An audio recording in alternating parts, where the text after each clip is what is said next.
Sembrando Futuro, tu espacio para hablar sobre la lucha, defensa y promoción de los derechos humanos. Porque los derechos humanos deben formar parte del debate nacional.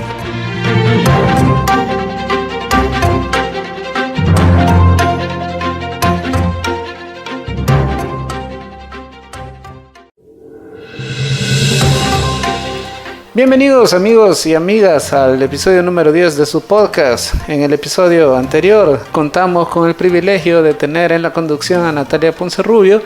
Sin embargo, en este episodio pues ya vuelvo yo a acompañarles. En este episodio, en la sección de la entrevista, hablamos sobre el Festival No Te Enlistes y las actividades de rescate de memoria histórica. Por eso contamos con la participación de Gabriela Turcios y Daniel Portillo, activistas de derechos humanos y quienes también pertenecen al colectivo San Jacinto. Les damos una cordial bienvenida. Es un gusto estar acompañándoles. Gracias por la invitación. Gracias, Gabriela, por acompañarnos. Bienvenido, Dani. Es un gusto estar por acá para compartir sobre estos temas y gracias por la invitación. Gracias a ambos por acompañarnos y para entrar en contexto escucharemos la siguiente cápsula introductoria. Olvidar el olvido. Fragmento del artículo publicado en el Boletín Proceso número 82 de la UCA. El debate sobre el lugar de la memoria en nuestras sociedades tiene consigo un larguísimo espacio de argumentaciones. El olvido es el inicio de muchos totalitarismos. Si una sociedad olvida lo que la militarización y sus abusos ha producido, puede celebrar la reinstalación de nuevas militarizaciones que solo traerán tiempos de oscuridad. Si un colectivo olvida que los derechos no son concesiones de los líderes, sino conquistas y luchas sociales, puede perder lo que ha ganado. Si una sociedad olvida que los procesos de corrupción iniciaron con supuestas buenas voluntades de quienes se negaron a rendir cuentas, terminará descubriendo que los manejos poco transparentes no son una prerrogativa exclusiva del pasado, sino una seducción muy actual y capaz de desgastar cualquier democracia. La memoria está al centro de los procesos de aprendizaje. En las organizaciones a esto se le llama gestión del conocimiento. Se trata de construir aprendizajes que nos permitan empezar a caminar donde otros terminaron, con las lecciones y experiencias que las generaciones que nos preceden, sin despreciar lo que esta sabiduría puede aportar. ¿Es posible esa justa memoria en tiempos de redes sociales, posverdad y troles que desinforman constantemente? Uno de los problemas más grandes de nuestros políticos ha sido despreciar los procesos de memoria y de gestión del conocimiento. Si una de las recomendaciones no fue atendida al finalizar la guerra, fue la de establecer procesos de reparación de la memoria. Fue el gobierno español y no el salvadoreño quien en 2020 llevó a cabo un juicio para esclarecer lo sucedido en el caso de la masacre de los 6 jesuitas y sus 2 colaboradoras. Fueron las organizaciones de la sociedad civil que permitieron que existiera un monumento a la memoria de las víctimas civiles de la guerra que vivimos. Iniciativas ciudadanas también han sido espacios como el Museo de la Palabra y de la Imagen o el Monumento a las Víctimas de la Masacre del Mozote. Todos estos lugares se han vuelto altares donde las víctimas depositan ofrendas, flores, confidencias y rezos. Son espacios para que el dolor se vuelva sereno y sane, pero también para recordar a las nuevas generaciones que hemos tenido dolorosos encuentros con el mal, experiencias sagradas, sangradas, que nos han constituido la sociedad que somos, con nuestras heridas y esperanzas. El filósofo español Reyes Mate insistirá en que la memoria es siempre la memoria de las víctimas. Sin embargo, los políticos prefieren siempre pasar la página y empezar de cero, sin memoria, sin conocimientos, sin víctimas. Una memoria a la medida de las necesidades del partido de turno. El Alzheimer histórico se vuelve uno de los grandes males de este siglo. Una pandemia que no vemos y que incluso celebramos en ciertos momentos. Es gracias a esas ligerezas que siempre se nos dice que tenemos el mejor político, al que por primera vez hace, dice, consigue, al único, al mejor, al más grande. Ante tantos intentos por borrar la historia, ante la posibilidad de la alteración de un altar como el que fue construido en el Mozote, sin consultar a las víctimas y sin darles acceso a un proceso justo, ante los intentos por desmantelar el debido proceso en el caso de los sacerdotes jesuitas y sus 2 colaboradoras asesinadas por el ejército, y solo nos queda desear que nuestros gobernantes recuerden y reciten, como una letanía, esos versos del argentino Juan Gelman, el gran poeta de la memoria. Y vos, corazoncito, ¿qué mirás cada mañana como olvido? No te olvides de olvidar el olvido.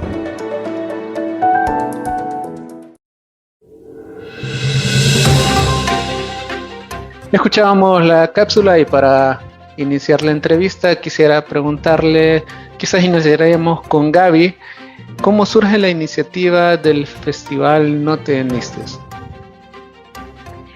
Fíjate que esta iniciativa nace el año pasado en una preocupación porque por este tema coyuntural de que Nayib Bukele está aumentando los activos militares, 20,000 anuales. ¿Vea? Entonces, a raíz de eso, pues nosotros decidimos comenzar con esta campaña que se llama No Te Enlistes, que busca hacer objeción de conciencia a la juventud de El Salvador, para que no se enlisten a la Fuerza Armada.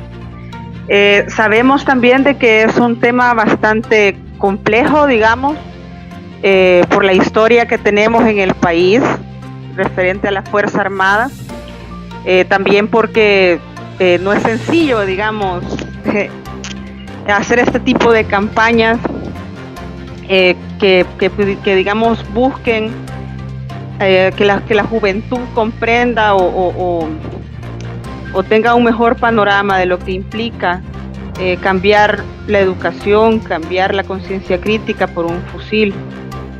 Sabemos que ese es uno de los mayores peligros que implica estar en una institución como la Fuerza Armada, porque es un adoctrinamiento y es también una imposición de la mente de guerra a la juventud.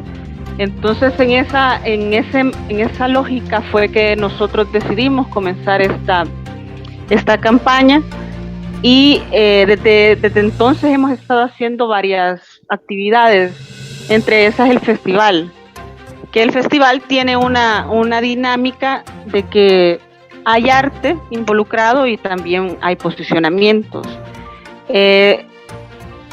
Fue este fin de semana que hicimos, digamos, el primero, que fue en Morazán, en el Mozote, y ahí hubo música, hubo cine, hubo posicionamientos políticos, y creemos de que pues es una forma bastante digamos popular y lúdica para poder llevar estos mensajes de paz a la juventud.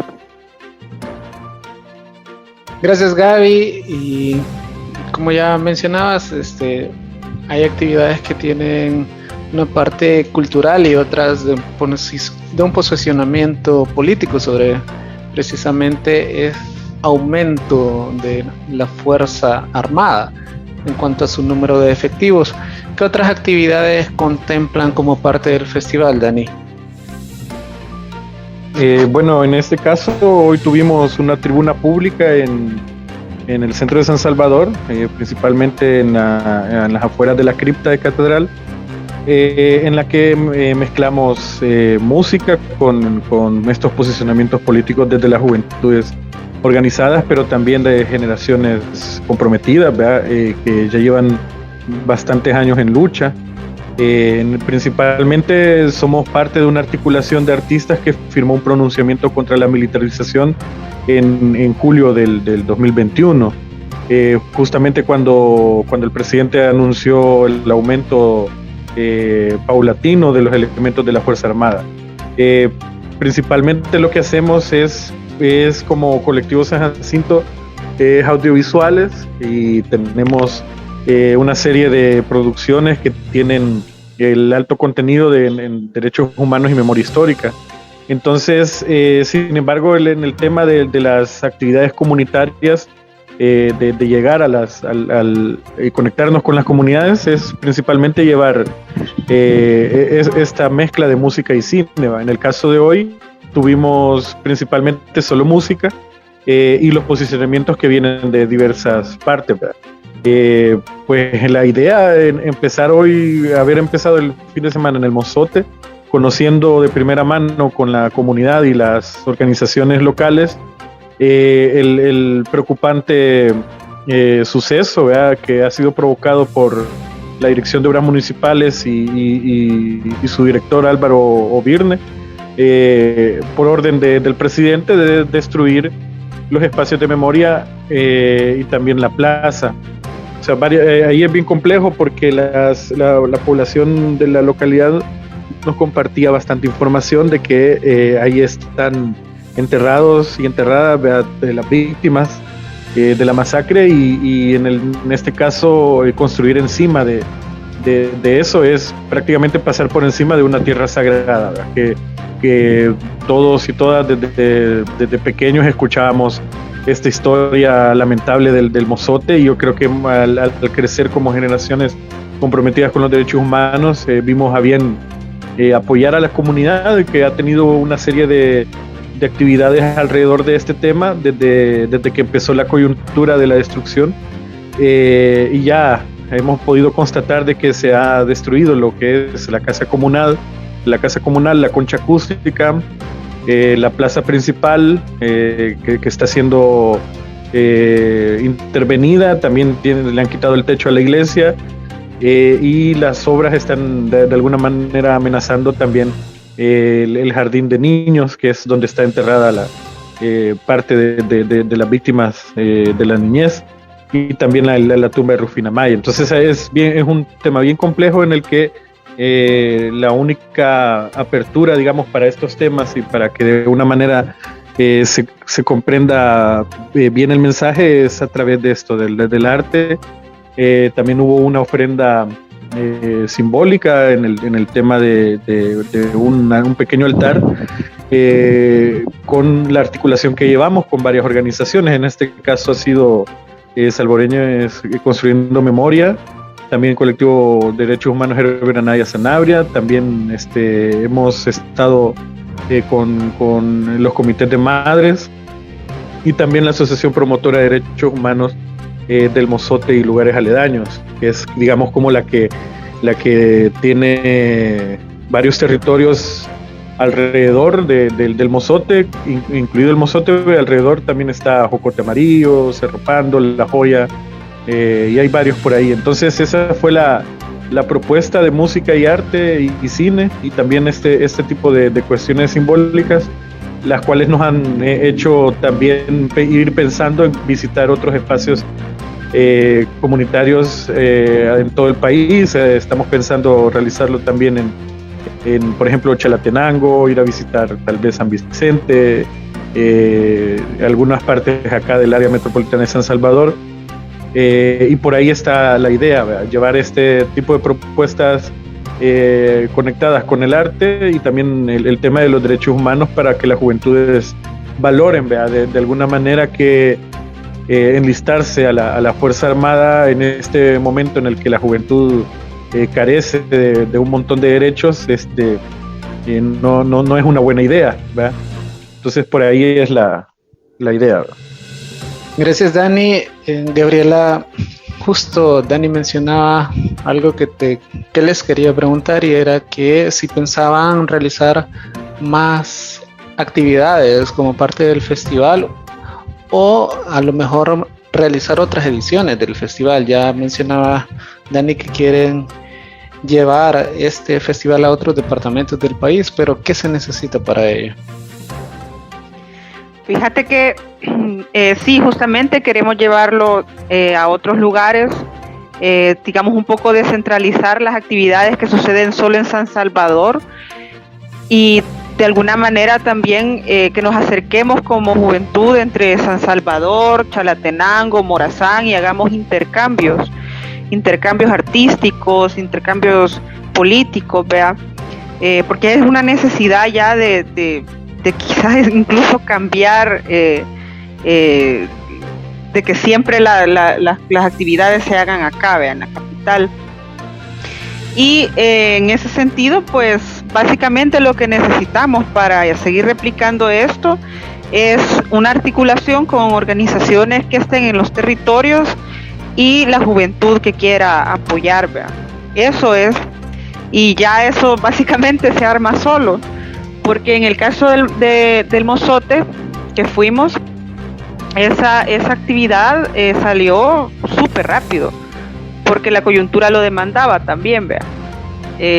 Por el tema de la destrucción del memorial, y fue una articulación, como ya dijo Dani, con ABDEM, que es el comité de víctimas de allá del Mozote, y otras organizaciones, y logramos hacer un intercambio justamente artístico, ¿verdad? Y ideológico, político,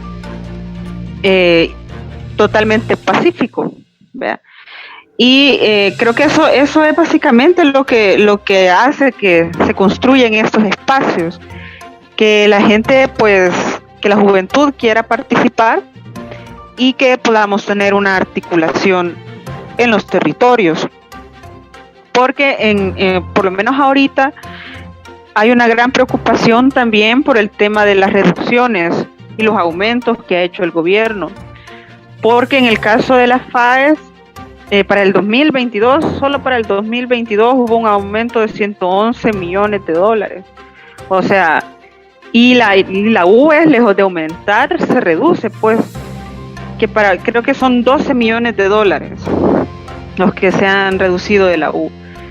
Entonces eso a estas alturas tiene que preocuparnos un montón, porque básicamente se nos está, digamos, no hay una inversión suficiente para la educación superior, no digamos para las escuelas y todo el tema, el Ministerio de Educación, pero en el caso de la UES no hay un interés de mejorar la calidad educativa que hay en la única universidad pública de El Salvador, pero sí hay plata para reducirle a la Fuerza Armada, para aumentarle, perdón, a la Fuerza Armada.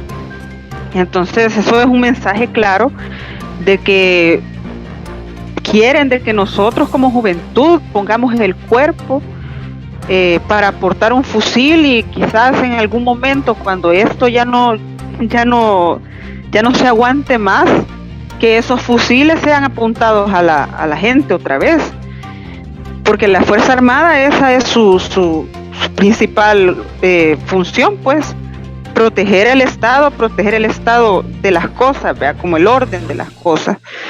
Entonces nos están quitando incluso jóvenes que pueden aportar un montón al país, que pueden aportar en un montón de ciencias, de arte, y les estamos poniendo fusiles en vez de educación. Entonces eso tiene que ponernos en alerta, pues, porque incluso ahora con este aumento de elementos de las FAES, hasta mujeres hay, y pues ya sabemos cómo se trata a las mujeres en instituciones de seguridad pública como la PNC. No me imagino qué clase de situaciones también pasan las ahora mujeres soldados.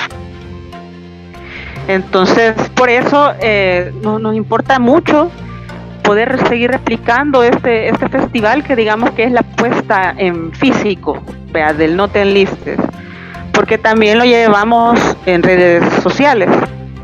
Eso sí es más permanente, digamos, ¿vea? Y ya lo que es en análogo, digamos, que es el festival, pues sí queremos seguirlo replicando, porque creemos que es un mensaje necesario, ¿vea? Y en ese sentido, pues, incluso creo que es importante en el tema de no enlistarse al ejército, poder también hablar de cómo están viviendo los veteranos y excombatientes ahora, porque ellos básicamente están abandonados, pues, y es terrible de que la FAES en aquel momento haya utilizado a campesinos para matar campesinos, y ahora que ya, pues, en tercera edad algunos lisiados estén totalmente abandonados. Es un deber del Estado que todas las personas que participaron en la guerra, pues, tengan una vida más digna, pero están aventados. Y todo eso pues es una situación que como juventud tenemos que hablar. No realmente no sacamos nada con digamos matar el hambre con un fusil, que eso es básicamente a donde nos están arrastrando. No tengo trabajo, pues agarro un fusil, ni modo. Pero realmente a la larga, y ahí están los ejemplos vivos, a la larga eso no te garantiza ni siquiera una vida digna cuando ya te jubilé, ¿verdad? Gracias, Gaby. Dani, pues ya mencionabas un poco, también lo hacía Gaby, el hecho de que recientemente la Dirección de Obras Municipales inició trabajos de remodelación, entre comillas, al monumento a las víctimas de la masacre del Mozote. Sin embargo, el propio presidente de la Asociación de Víctimas, Leonel Claros, calificó este acto como algo propagandístico. ¿Qué lectura desde el colectivo San Jacinto se puede hacer a esta remodelación que quiere hacer el gobierno de El Salvador a través de la Dirección de Obras Municipales? Principalmente la Corte Interamericana de Derechos Humanos tiene una serie de conceptos, digamos, donde se debe trabajar el tema de la memoria en los países que son parte de ella.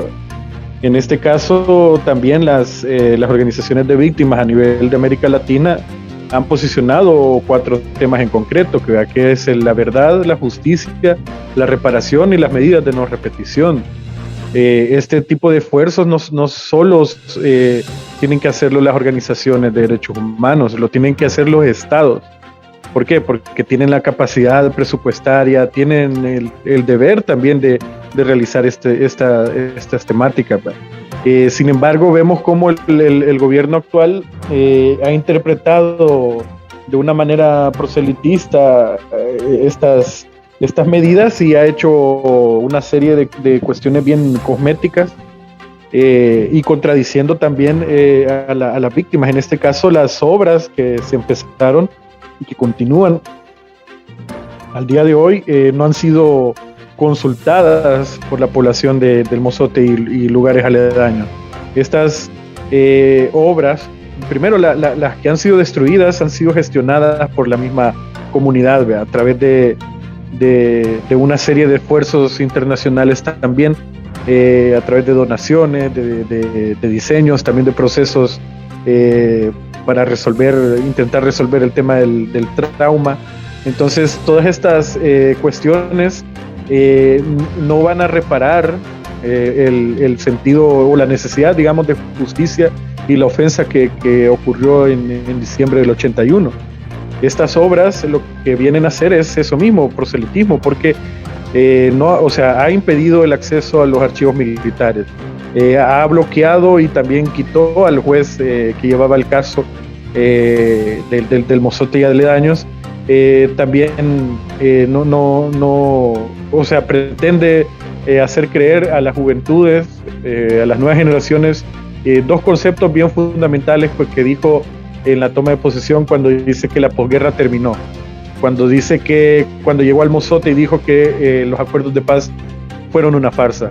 Este tipo de ideas que está queriendo permear a la población salvadoreña son bien preocupantes, porque todas estas cuestiones han sido parte de procesos en los que se derramó mucha sangre, ¿verdad? Donde muchas generaciones quedaron abandonadas a la merced del neoliberalismo y el capitalismo implementado cuando terminó la guerra. Entonces, en este sentido, el Estado salvadoreño tiene una responsabilidad enorme de brindarle a las víctimas y a los familiares de las víctimas estas 4 medidas, pero simplemente lo que hace es como lo que siempre vemos, que es algo cosmético.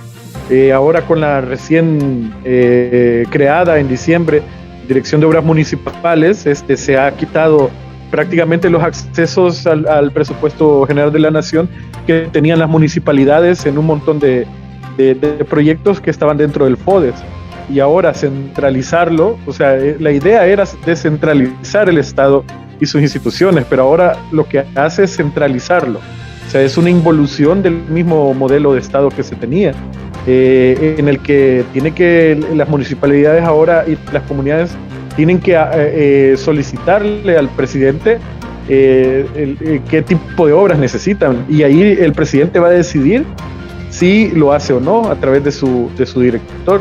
Entonces esa problemática también, que está empobreciendo las comunidades, está empobreciendo a las municipalidades, incluso desde sus mismos partidos, del mismo partido oficial, hace que estas necesidades de consulta prácticamente sean eliminadas. Obviamente las comunidades son las que principalmente saben qué es lo que necesitan.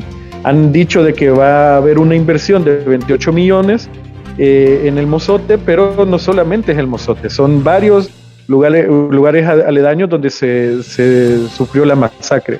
Entonces, en este sentido, las comunidades, por lo menos hemos llegado a constatar y a grabar un par de entrevistas y preguntarle a la gente al respecto qué es lo que piensa. La gente principalmente habla de una necesidad de inversión en los accesos de caminos rurales, habla de inversión en viviendas, habla de incluso una pensión básica universal para las víctimas. Hablan de varias cosas, de varios proyectos, que la verdad es que la iniciativa de la DOM, en este caso, pasa por alto este tipo de necesidades. Entonces la gente está bien cautelosa también, porque claro, es de entender que es una población que sufrió un trauma bastante grande, que prácticamente es el caso más grande de América Latina, un poco más de 1,000 personas asesinadas. Entonces obviamente este tema político partidario que hace Nayib Bukele, y también su narrativa de prácticamente eliminar las voces críticas, ha hecho que la misma comunidad muestre cautela, pero sigue mostrando indignación. O sea, ahí hay bastante gente que opina directamente de que no está de acuerdo con ese tipo de obras. Han habido también desalojos a las mujeres artesanas que están alrededor de los espacios de memoria, y ese tipo de situaciones son las que las que preocupan a la comunidad, pero también como juventudes organizadas y también como otras organizaciones de derechos humanos, también como artistas, nos preocupan por lo que implica el Mozote. Un caso nacional que prácticamente todo el país se conmovió cuando conoció esta noticia, ¿va? Entonces desde el 81 para acá. Entonces yo creo que también es bien necesario que veamos que este tipo de ofensa, de revictimización que está sucediendo actualmente, es algo preocupante, porque no solamente van en contra de la memoria histórica, sino que también van en contra de los recursos naturales. Ahí en el Mozote hay una gran cantidad de territorios de biodiversidad que van a ser amenazados con esta inversión millonaria que van a hacer. Ellos han planteado, la DOM ha planteado la creación de una estación de policía montada, por ejemplo, a lo policía de Hacienda, ¿verdad? Están contemplando la creación de un food court, ¿verdad? Una cuestión más turística, lugares de venta de artesanías, ya a un nivel, digamos, bien ostentoso. Quiere construir un cubo, ¿verdad? Entonces estas cosas no debería de verse como una ayuda que el Estado dice, esto es lo que yo creo que ustedes quieren. No, las obras deben de hacer consultando a las comunidades qué es lo que quieren, y asumir esa responsabilidad y realizarlo, porque no es un caso cualquiera.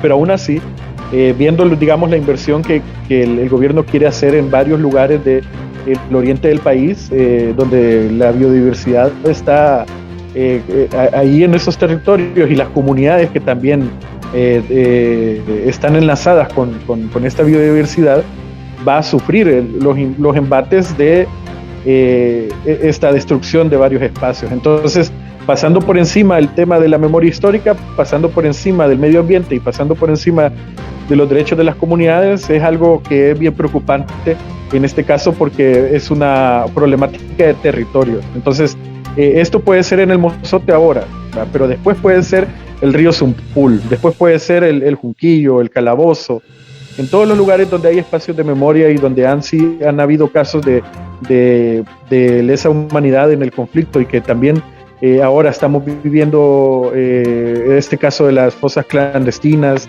este caso de violencia también. Es problemático, pues, porque no va a ser solo el Mozote en este caso. Este es un plan, prácticamente totalitario, en el sentido de capturar los territorios de las comunidades.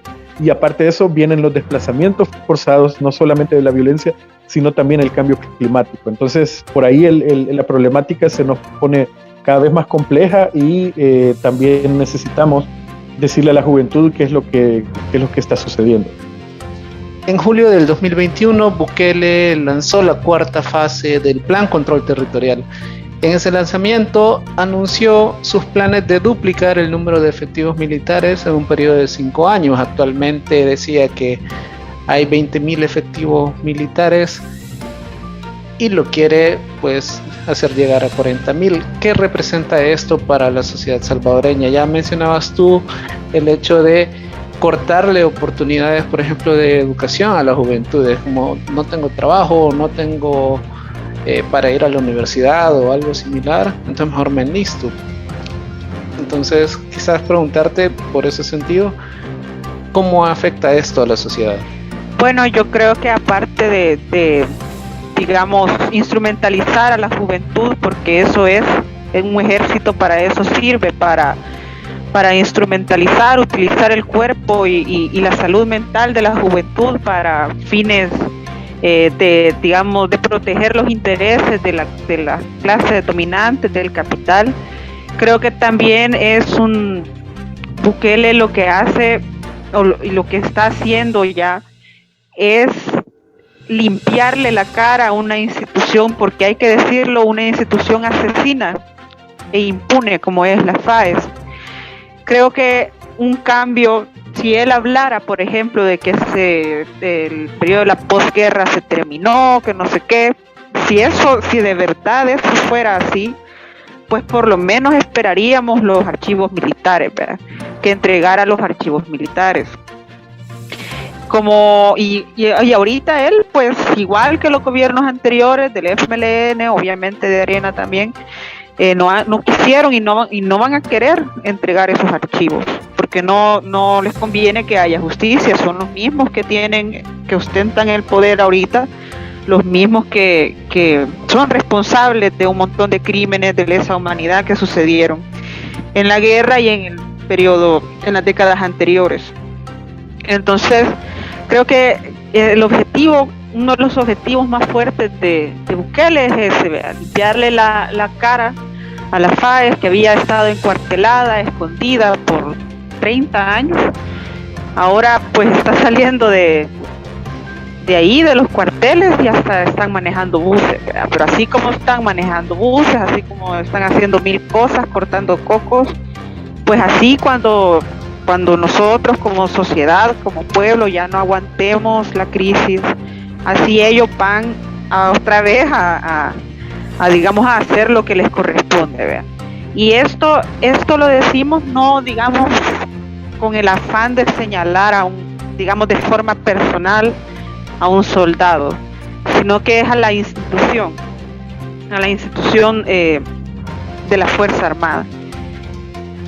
Y pues creo que esa es una de las cosas que es importante decirlo, porque estamos, digamos, acostumbrados a tenerles miedo por justa razón, ¿verdad? Lo llevamos en el ADN por justa razón, de tenerles temor, pero ellos diariamente violentan los derechos de la juventud en las comunidades, así como lo hace la PNC, porque tienen la misma función ideológica. Están construidos, el que tiene el uniforme, sea policía o sea soldado, está construido ideológicamente militarista. Entonces, para ellos, cualquier cosa que sea diferente te entrenan de esa forma. Cualquier cosa que se vea mal puesta, digamos, entre comillas, es enemigo. Es un enemigo que hay que vapulear, que hay que matar, que hay que torturar. Y ese es el caso que tenemos en las comunidades hoy en día. O sea, tampoco es una cosa que se haya quedado en la guerra y que de los acuerdos de paz firme. Es una cosa que está pasando. Y en el caso de los soldados, cuando ellos cometen este tipo de crímenes contra la juventud, ¿de qué manera el joven puede llegar a poner una denuncia? Si todos los soldados se ven iguales, si los soldados andan cubiertos de la cara, si no tienen ni siquiera un número de identificación. ¿Quién es el soldado que me reventó el ojo, por ejemplo? O sea, no puedo hacer nada contra ellos. Y son capaces incluso de matar a alguien, pues. En las comunidades pasa. Entonces, eso no nos hace tampoco, digamos, inmunes a sentir, digamos, preocupación y a alzar la voz porque la juventud no tome ese camino, pues.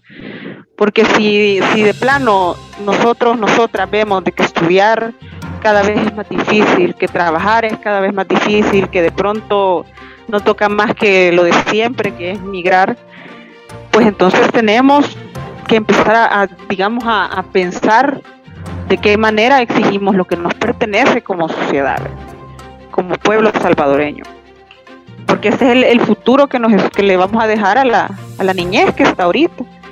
Yo no quisiera pensar en la niñez que yo tengo a mi alrededor y pensar de que lo único que yo le voy a dejar a esa niña, a ese niño, es la posibilidad, la única opción de ser soldado o de tener que emigrar forzosamente. O sea, eso me indigna un montón y me preocupa. Creo que es una indignación que compartimos todas y todos. Yo no creo que alguien cuando vea a un niño, a su hijo, a su hija, piense, o sea, te vas a ver bien con un fusil en la mano, ¿verdad? O sea, no es algo que realmente querramos para la niñez, pues.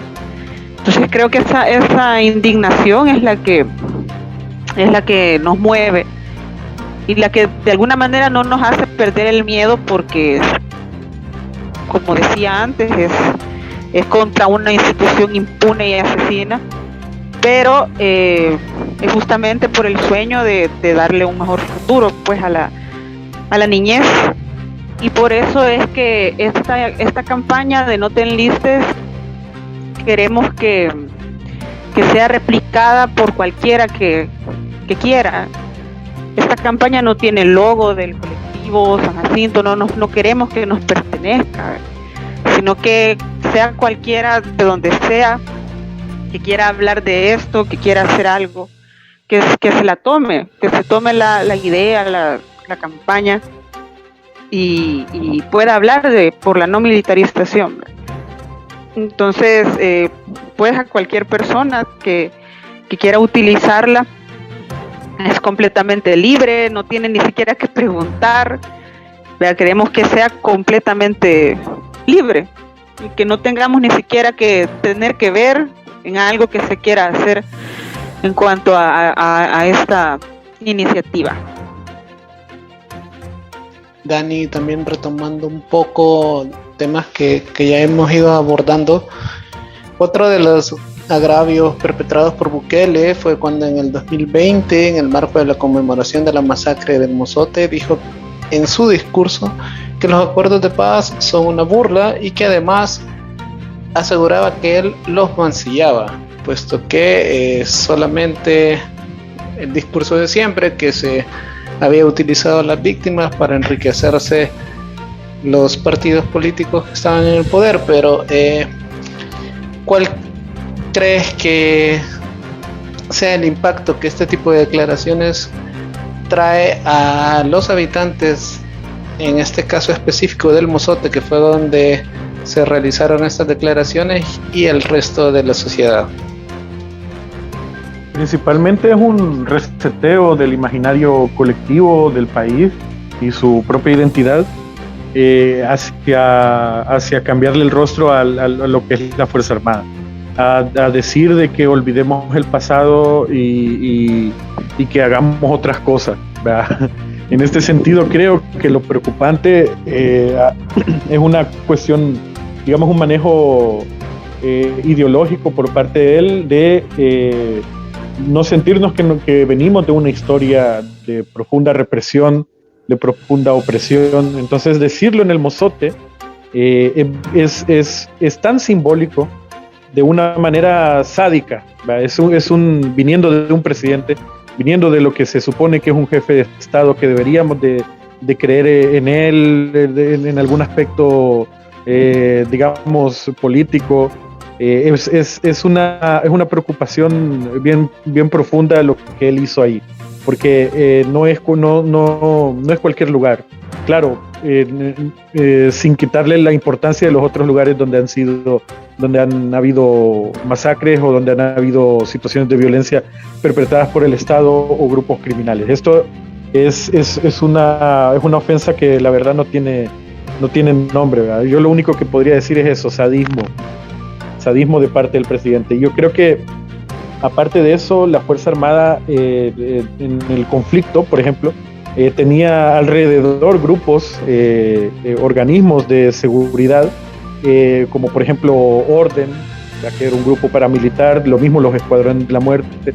Todos ellos recibían entrenamiento directo de la Escuela de las Américas, que es una iniciativa de los Estados Unidos. Entonces, en la administración Reagan vinieron al país una serie de militares estadounidenses que entrenaron a los militares salvadoreños para asesinar a su población. Entonces, por esa excusa de la amenaza del comunismo, en contra de los derechos humanos, entonces yo creo que ahora Bukele lo que está haciendo es algo similar, ya no con el apoyo de los Estados Unidos, pero sí con los grupos criminales que hay en la región. Principalmente, aparte de las pandillas, que ya se ha sabido de primera mano, incluso el ministro Francis Merino Monroy lo ha comentado, de que han encontrado pandilleros en las filas de la Fuerza Armada, y que aparte también se enlistan las pandillas para evitar algún tipo de arrestos sobre si son culpables, sobre algún asesinato o algo por el estilo. Ellos van y se protegen bajo el uniforme. Entonces, en ese sentido, no es que nada más se protejan con el uniforme, sino que están recibiendo entrenamiento técnico, táctico, armamentístico por parte del mismo Estado. Entonces, sí, podríamos decir de que el Estado ahora está entrenando a las pandillas en un tema militar, y eso creo que es bien importante decirlo, porque aparte se está viendo cómo están habiendo operaciones regionales en Centroamérica, ¿verdad? Con respecto a los militares. En este caso han habido, por ejemplo, esta incursión de un buque artillado con militares salvadoreños, que incluso han estado rondando por el Golfo de Fonseca, que es una región que comparten 3 países, lo que es Nicaragua, Honduras y El Salvador. Entonces, de una manera en la que se está buscando también el aumento de efectivos militares, el aumento también de armas y también de cuestiones bien técnicas. Por ejemplo, la última vez que anduvo en gira por Turquía, Nayib Bukele le solicitó armas a Turquía que son de última generación. Por ejemplo, drones, por ejemplo, municiones, y entrenamiento y todo ese tipo. Entonces, ¿qué está sucediendo? ¿Hacia qué guerra se está preparando Nayib Bukele? O sea, ¿es contra un país vecino o contra enemigos internos? Eso habrá de verse, porque la verdad es que los grupos criminales de la región han visto con buenos ojos este reordenamiento territorial que ha tenido el gobierno. Incluso se puede ver con digamos, el número bajísimo de decomisos de droga, ¿verdad? Entonces es un tema bien complicado, porque entonces no podemos tener a ciencia cierta qué es lo que sucede, pero los datos son fríos, ¿verdad? Los datos apuntan a que de alguna manera este plan de control territorial lo que está haciendo es dándole una oportunidad a grupos criminales de recibir entrenamiento gratuito y también armas de guerra. Entonces, no solamente tenemos ese tema de que ya es bien grave, de la eliminación de la memoria histórica y que volvamos a repetir la historia, sino que también está hacia un conflicto que desconocemos hasta el día de hoy y hacia dónde se dirige. Entonces, creo que es bien oportuno decir eso, de que la juventud debe entender de que si esto no se detiene, o no, por lo menos no lo comunicamos a toda la población, de repente va a suceder algo que lamentar en ese sentido social, sobre la construcción de la paz, sobre la cultura de paz entonces creo que hay que poner todas nuestras herramientas de la paz, como lo es lo que es el arte y todas sus ramas, poesía, música, cine, pintura, teatro, títeres. Ahora vamos de nuevo a una búsqueda de la pacificación de la sociedad, porque las armas las tiene el Estado, el entrenamiento los tiene el Estado. Entonces, ahora de nuevo, por ejemplo, antes del conflicto y durante el conflicto, había buena parte de la sociedad salvadoreña artista que puso el arte, ¿verdad?, para de alguna manera ver de qué manera se reparaba a la población todo lo que sucedía y transmitir los mensajes de la población a través del arte. Y eso creo que el arte también gana guerras. Y en este caso, en esta situación, creo que es bien oportuno decirle a las juventudes, ¿verdad?, que utilizan el arte para la paz, que nos pongamos en este tema de la campaña No Te Enlistes, y que podamos de alguna manera llevarle a la juventud, a la niñez, a la adolescencia, imaginar un mundo, el mejor mundo posible, el mejor país posible. Empezar a soñar, porque eso es lo que prácticamente nos han quitado y nos han negado. Esa necesidad de soñar hacia un futuro en paz, un presente en paz, y eso es lo que más nos preocupa, y creo que es lo que más apremia a nuestras juventudes. Poder decirle a la población más joven, soñemos que esto tiene que cambiar de alguna manera. El mundo siempre vive en guerras, el mundo siempre está en eternos conflictos por los territorios, por los cuerpos, por los recursos, los bienes naturales, todo esto. Y yo creo que el país ya pasó por esa situación, y creo que ver estas señales de retorno estas señales de involución, creo que es lo que deberíamos de poner muchísima atención en ese aspecto. Gracias, Dani. Gaby, uno de los principales sucesos que perpetúan la impunidad, como ya mencionaban ustedes, es el bloqueo sistemático que existe a los archivos militares del conflicto armado. Y también cuando Bukele decidió que era momento de cesar de sus funciones a jueces y juezas mayores de 60 años. Esto trajo como consecuencia que el juez encargado del juicio de la masacre del Mozote renunciara, pues, por apoyo a sus compañeros y compañeras cesadas.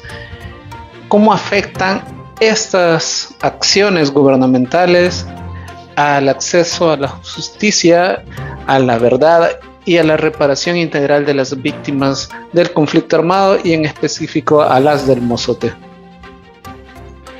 Creo que es una tendencia que siempre se ha venido generando desde el Estado, porque hay un temor de parte de quienes ostentan el poder económico de sufrir, digamos, las consecuencias que esto traería. Creo que aparte de haber destituido a los jueces mayores de 60 años, que es una evidencia también de que lo que le interesa es poner gente que le diga que sí a todo, que no se vaya a salir, digamos, como decimos, del huacal. Creo que es una situación que también viene a generar un conflicto social, porque la gente de alguna manera también hemos percibido que está como que hay una como que no quieren hablar, como socialmente no queremos hablar de la guerra, porque queremos pasar la página, así como él mismo lo ha dicho. Y creo que eso viene también de todo lo que los gobiernos anteriores, especialmente el FMLN, no trabajaron, que es el tema de la justicia y la reparación. Porque el no hablar de lo que sucedió en el pasado nos deja un montón de heridas psicosociales que nunca vamos a reconocer y que las vamos a seguir cargando. En el caso, por ejemplo, incluso de la misma forma de comunicar del gobierno, es una cosa súper violenta, súper revictimizante, como en el caso del Mozote la semana pasada, cuando fueron los comités de madres a hacer un plantón en el memorial. La Dirección de Obras Municipales puso un tuit nefasto en donde llamaba a las madres falsos defensores de la democracia y de los derechos humanos. O sea, todavía dijeron en Twitter que estos comités nunca se habían metido en nada y que hoy salían. O sea, es decir eso, que venga de instituciones públicas, es una barbaridad. Y también es una forma de desacreditar el ¿cómo se llama? Histórico trabajo que han tenido las madres y el sufrimiento también que han tenido que pasar desde los acuerdos de paz, cuando básicamente se les cerraron las puertas. Y en ese sentido, muchas veces creo que lo importante es como perderle el miedo. Si sabemos de que desde el Estado lo único que vamos a recibir son ese tipo de actitudes, prepotencia, creo que es una tarea nuestra el comenzar a romper esas barreras que tenemos, a romper el silencio, porque la verdad es que fue mucho más sencillo quedarse callados, ¿verdad? Incluso la gente excombatiente, hay mucha gente que no habla de lo que vivió, no habla de sus traumas, y eso es perfectamente comprensible, porque eso tenía que ser una tarea del Estado, la reparación, y hasta el día de hoy no sucedió, no ha pasado. Entonces, aparte de que no tenés justicia, todavía el mismo Estado te dice que lo que vos sufriste, lo que vos viviste en la guerra es falso, no sirvió para nada. Y esa narrativa la ha tenido Bukele desde que entró al gobierno.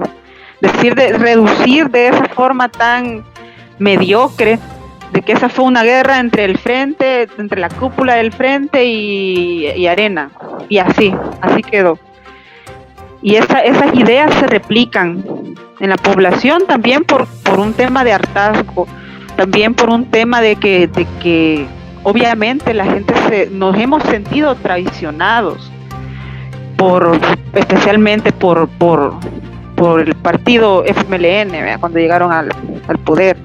Creo que esa traición también ha jugado un papel muy clave en cuanto a la posibilidad de por lo menos reparar de otras formas que son más comunitarias y que hubieran sido esenciales para poder en estos momentos tener una mejor organización, en estos momentos poder articularnos mejor, porque las heridas de la guerra que traemos todas y todos, aunque nuestros papás no hayan participado, siempre las cargamos y son evidencia en nuestra forma de actuar como sociedad, que no podemos, digamos, incluso articularnos bien entre organizaciones, proponer, o sea, ese tipo de cosas nos cuesta mucho hacer como sociedad, y es por eso. Tiene que ver, esa es la raíz de que no le tomamos la importancia a revisar el pasado, a entenderlo. ¿Por qué estamos nosotros aquí? ¿Por qué nuestra sociedad es así? Y una de las cosas que mencionaba Dani también creo que es importante, porque incluso hay estudios que indican que los cuerpos criminales, como las pandillas, tienen ciertas prácticas brutales que son muy parecidas, si no a veces las mismas, que usaban los grupos paramilitares en la guerra y las décadas anteriores. Casi como que se hubieran sido también entrenados de esa forma. Entonces, todo eso creo que es bastante preocupante, y que Nayib esté, digamos, intentando enterrar eso con odio, con desinformación, es evidencia de que algo va a pasar pronto, de que las condiciones en el país se van a agudizar todavía más, y que lo que le importa es desarmarnos políticamente para que no sepamos qué hacer, para que nos estemos desgastando entre marchas y marchas y marchas y marchas, y después ¿qué más podemos hacer? Entonces creo que toda esta narrativa desde el Estado y de atacar puntos importantes que tienen que ver con nuestra identidad histórica es justamente para eso, para quitarnos la oportunidad de poder engancharnos con quiénes somos y de dónde venimos, que es lo importante para poder, digamos, trazar horizontes en común. Porque no podemos, digamos, pienso yo, seguir, digamos, sectorizándonos de que a veces la juventud, vea, solo la juventud, y allá que vean la lucha los veteranos de guerra, ¿ve? Hay que vean su lucha los comités de madres, son otra cosa, ¿ve? Eso ya no, o sea, es una cosa que es una situación que tenemos que trabajar en conjunto. Y yo quisiera darme un momentito para leer un textito súper breve que tiene que ver con esto. Adelante. Se llama Objeción de conciencia a la juventud del Salvador. En la década de los 80 y las anteriores al estallido del conflicto armado, El Salvador vivía ahogado en un estado de terror, sangre y miseria. Los procesos políticos que desencadenaron la guerra en el país, provocada por las dictaduras y la acumulación de poder y capital de la oligarquía, obligaron al pueblo a enfrentarse y matarse entre sí. Unos empujados a obedecer las órdenes del poder oficialista, y otros a raíz de la represión, las masacres y el hartazgo, todos de la clase trabajadora y campesina. Es por eso que como juventudes reconocemos las lecciones que ese capítulo histórico nos dejó y nos negamos a repetirla. Nos negamos a ser utilizados en una guerra destinada a matarnos entre nosotros, mientras unos pocos hacen negocios y se enriquecen a costa de nuestros sufrimientos. De la misma manera que exigimos se cumplan los derechos conquistados, también exigimos que se le garantice la vida digna a los veteranos, excombatientes y lisiados de guerra, testimonios vivientes de que no queremos más guerra ni violencia en este país, de que merecemos vivir en paz.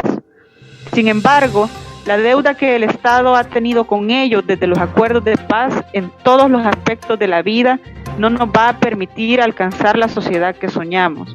Mientras estas personas no tengan las condiciones de vida que merecen y exigen, mientras no haya justicia para quienes la claman desde hace décadas por sus desaparecidos, muertos y torturados, mientras no se señale y castigue a quienes dieron la orden para que se diera tanta deshumanización y crímenes de lesa humanidad contra la población salvadoreña.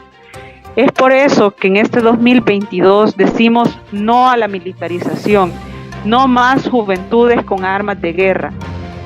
Para combatir el problema de las pandillas, necesitamos más jóvenes. Para combatir el problema de las pandillas, no necesitamos más jóvenes soldados exponiendo su vida y su salud mental. Tampoco necesitamos más policías mal pagados y frustrados. Lo que necesitamos es que cambien las condiciones estructurales de raíz, que la salud, la educación liberadora, el trabajo digno y tantas demás exigencias y necesidades del pueblo salvadoreño sean la prioridad.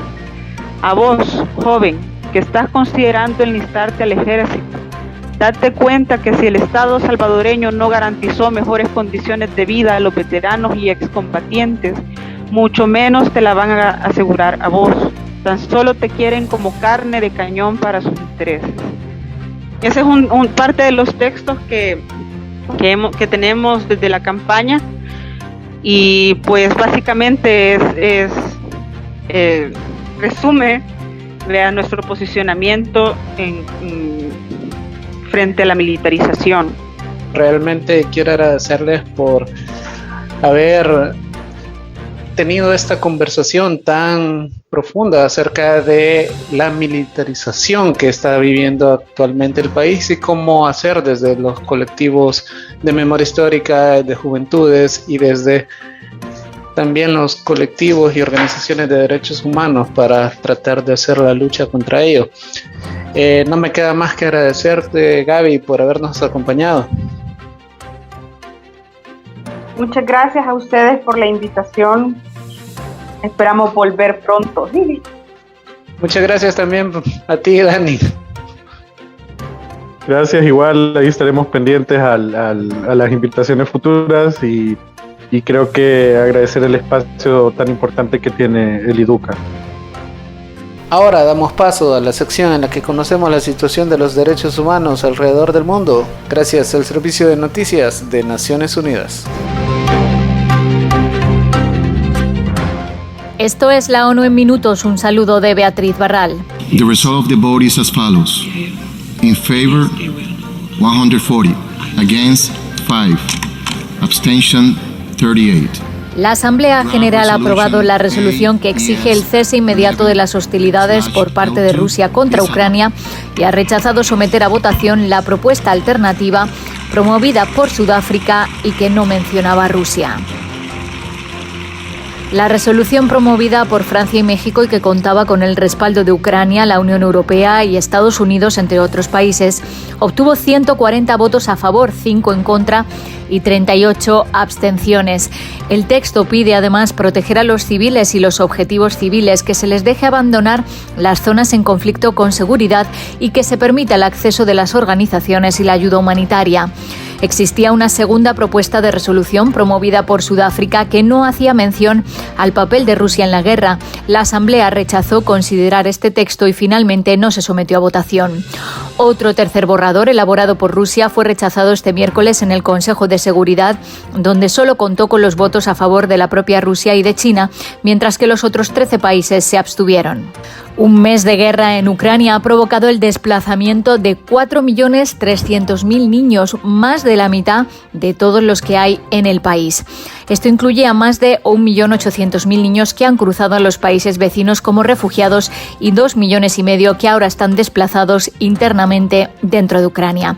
La guerra ha provocado uno de los desplazamientos de niños a gran escala más rápidos desde la Segunda Guerra Mundial, dijo la directora ejecutiva de UNICEF, Catherine Russell. Se trata de un hito sombrío que podría tener consecuencias duraderas para las generaciones venideras. Según la Oficina de Derechos Humanos, 78 niños han muerto y 105 han resultado heridos en Ucrania desde el comienzo de la guerra el 24 de febrero.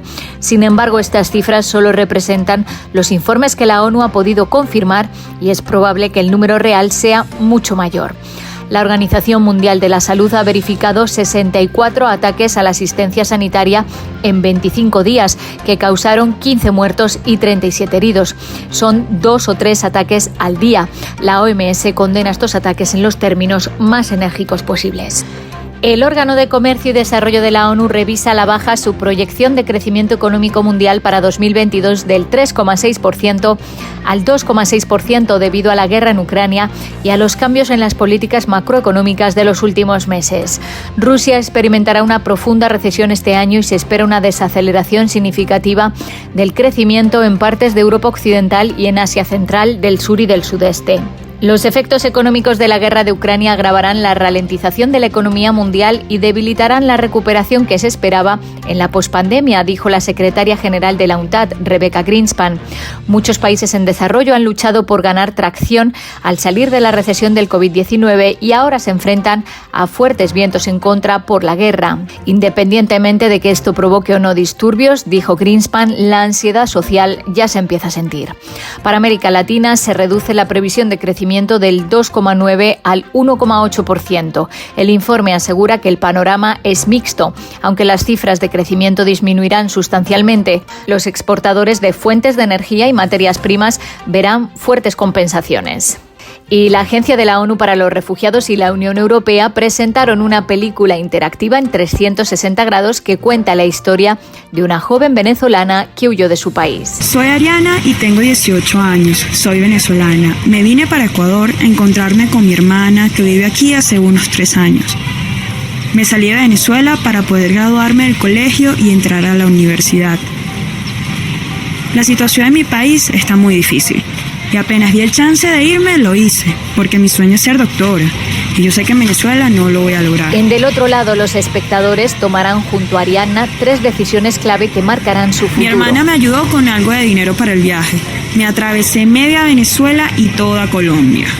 A pie, en bus y hasta me monté en unas gandolas. La película es ficción, pero está basada en historias reales. Ha sido desarrollada con decenas de refugiados inmigrantes en Ecuador y permitirá al público ponerse en sus zapatos y enfrentarse a las difíciles decisiones que tienen que tomar a diario. Hasta aquí las noticias más destacadas de las Naciones Unidas.